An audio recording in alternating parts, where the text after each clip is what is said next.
What's up, y'all? This is Franchise Play, aka Brian Mazik, here with a little Chicago Bulls talk. Now, y'all know that I am Chicago, or if you don't, you do now. Chicago through and through. Bulls fans, Bears fans, Cubs fans mostly. I always tell people I'm married to the Cubs, I just date the Sox. That's just the way it is, I don't know. That's the way it is. So, also, as far as from a hockey standpoint, the Blackhawks are my only team that I really care. I know a little bit about hockey. Yeah, but obviously I write about it here and there. So I know enough to be dangerous, but it's not my specialty sport by any stretch. But this is about the Chicago Bulls, and I figured I'll do this on a regular basis because who doesn't like to talk about their team? And I know there's quite a few people that are subscribers of mine that are Bulls fans. So let's talk about it. Now, one of the things swirling around, of course, almost all the talk going around right now is about Luol Deng, because of course Luol Deng is headed into free agency, and there's this question about whether or not the Bulls should re-sign Deng or whether or not they should trade him, in order to try to get something for him instead of allowing him more or less to walk for nothing. So that's one of the biggest things. People are always like, do we let this free agent just walk for nothing? So we've seen a lot of rumors get thrown out. There was one rumor about Dion Waiters of Cleveland, which I didn't have a problem with that at all. Of course, there'd have to be some other players thrown in to make it work from a salary standpoint, because Luol Deng makes far more, $13.3 million last year, I believe it is, going into this in this season, which is the last season. Deng is making, I want to say, let me make sure here. Deng is making $14.3 million this year. So, whomever he gets traded for, it has to make sense from a money standpoint. Dion Waiters is only making $3.8 million, so there'd have to be other players included from Cleveland to make that trade work. It's not one that I have an issue with. We also heard about Andrew Bynum, which, from a talent standpoint, obviously, we're like, oh yeah, that's awesome.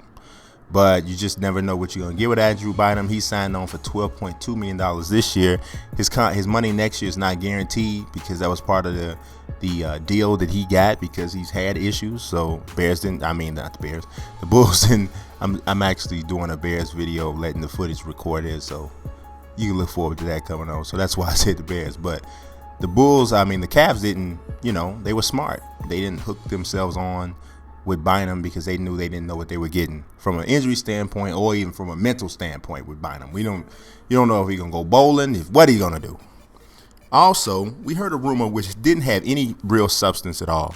It was a rumors about Jeremy Lin. At least it didn't have any substance as of yet because, as you guys might know, some of you might know, I write for Bleacher Report. So anytime rumors come out or whatever, we have to really investigate the source of that rumor.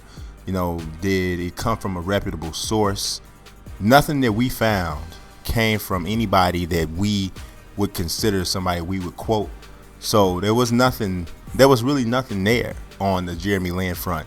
To be honest, I think that would be a bad trade. Jeremy Lin is a solid player, especially playing if he gets an opportunity to, control the ball. He doesn't play off the ball well, so playing him in the same backcourt with Derrick Rose at any stretch is going to be kind of difficult. But if he's a six man, if you're looking towards next year, then that's somewhat makes some sense. But these are the types of things. Now, that's all we've seen so far in terms of potential trades for Deng. Somebody asked me, they was like, well, would you trade Deng right now? The short answer to that is yes. And this is the reason why. I don't have a problem with letting guys walk without trading them if they're a free agent, if you know you're not going to sign them. And I'm going to tell you why. Because some people are like, you don't just let them walk out for free. Well, look, this is the thing. If you can't find a trade that literally makes your team better, okay, there is no point in trading a dude just so you can say that you didn't let him walk for free. There's no point. So you trade Deng. So say, for instance, okay, you trade Deng for another guy whose salary matches up. Maybe he comes off the books this year or next year. But if that guy doesn't make your team markedly better, then it was really kind of pointless. Now, the Bulls, their issue is this. You could always say, hey, well, Deng has $14 million. That $14 million is coming off the books. We're probably going to amnesty Boozer at the end of the season.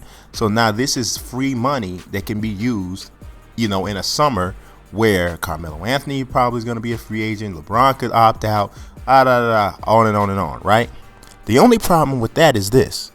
The Bulls have not yet proven that they can lure a top-notch free agent in to fill those salary slots. And this is something that has gone on for over a decade. I'll go back years ago. Who remembers, probably not a lot, but who remembers the summer when Tim Duncan, Grant Hill, Tracy McGrady, all of those guys were free agents? The Bulls let them all come in. This was like right after Mike and Scotty and them left. It was like maybe 2 or 3 years after. All of those guys, Jerry Krause, not Jerry Krause, he was done. Jerry Reinsdorf, everybody, they brought those guys in and wooed them, wined them, and dined them. All three said no. All three went elsewhere. The Bulls wound up signing Ron Mercer. Somebody said, who is Ron Mercer? That's exactly right. Who in the devil? Ron Mercer was a good player then, but that was the armpit of the Bulls' history in the last 10 or 15 years. That time period right there. The year right when the Big Three formed in Miami. The Bulls wooed Bosh. They wooed LeBron. They wooed Dwayne Wade. Every one of them said no. The Bulls wound up signing Boozer. Now, I'm not a Boozer hater like a lot of people. People get on Boozer about his defense and, he doesn't play defense, this and the third. Well, Boozer was never a good defensive player. The Bulls paid him that money based off of what he has always done, which is rebound and score. When the Bulls give him an opportunity to rebound and score now, he rebounds and he scores. When Tom Thibodeau takes him off the floor because of a missed defensive assignment, even though your team is struggling like I don't know what to get a bucket, but you pull him off the floor because he missed a defensive assignment, then that's the only time you see his production hurt. Watch his minutes. When Boozer gets the minutes, Boozer scores and Boozer rebounds. It's just that simple. But that's the way he's being coached. I give him a lot of credit as a veteran with a big contract and a history of success. You've never heard Boozer complain. Never heard him whine about minutes. You never heard him look and say, why is Taj Gibson playing and I'm not? Nothing. Never heard that. So he may be happy to get amnesty, to be quite honest. But that's the thing, going back to the free agency angle, the Bulls have no real, assurance that they're going to be able to use that salary money that they get from letting Deng walk to actually being able to replace him with a formidable free agent. So in that sense, when you spin it that way, you kind of got to say, well, then the Bulls have to do their due diligence to try to see if they can find a trade partner so that they don't, just wind up settling for, mid-level free agents. And I don't mean mid-level exception guys, but mid-level free agents to replace Deng. So that's the biggest problem there. That's the conundrum that the Bulls are in. I would love Waiters. That would be awesome. Even though I'm not even really super in love with his game. He's not a great shooter. He does know how to get his own shot. He can't get to the basket. And he can't get to the free throw line, which is huge. It's something that the Bulls are missing.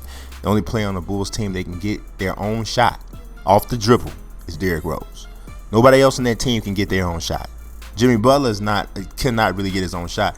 Butler doesn't break people down off the dribble. He's a slash or spot up shooter. That's his offense. Either you get him the ball and he shoots a spot up jump shot, or he's a pump fake and drive directly cut to the basket off, 2, 3, 4 dribbles straight to the basket. There's no shake. There's no break a guy down off the dribble. None of that. The Bulls only have one guy that can do that. Right about now, you're seeing DJ Augustine have some success because he has a little of that in his game, but obviously we don't know how much or how long he's going to be with the team. This could have just been something to get them through the season. I think he's played well enough to be re-signed as Derrick Rose's backup, but we'll see what happens with that. But I don't know. Y'all tell me what you think about Deng. Should Deng be traded? Do you want to see Deng traded right now? Because a lot of people, man, we really, a lot of Bulls fans overvalue their players. Overvalue. They're like, oh no, if I trade Noah, you gotta give me 2 first-round picks and Carmelo Anthony. But no, Noah's a heck of a player.